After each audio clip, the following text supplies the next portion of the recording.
Welcome back to our channel. In today's video, we'll show you how to create a personal channel in YouTube on your PC. Let's get started. Step 1.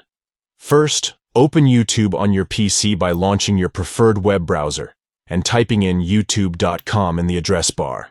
Step 2. Once you're on the YouTube homepage, locate and click on your profile picture at the top right corner of the screen. Step 3. A drop-down menu will appear.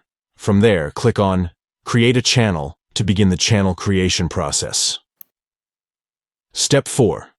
You'll be prompted to create a channel. Follow the on-screen instructions and provide the necessary details. Step 5. Check the details displayed, which should include your Google account name and photo. Ensure they are correct and represent your personal channel accurately. Step 6. Once you've reviewed the details and are satisfied, confirm to create your channel. And that's it. You have successfully created a personal channel in YouTube on your PC. Now you can start uploading videos, customizing your channel, and engaging with your audience. Thank you for watching. If you found this video helpful, don't forget to give it a thumbs up and subscribe to our channel for more useful tutorials. See you in the next video.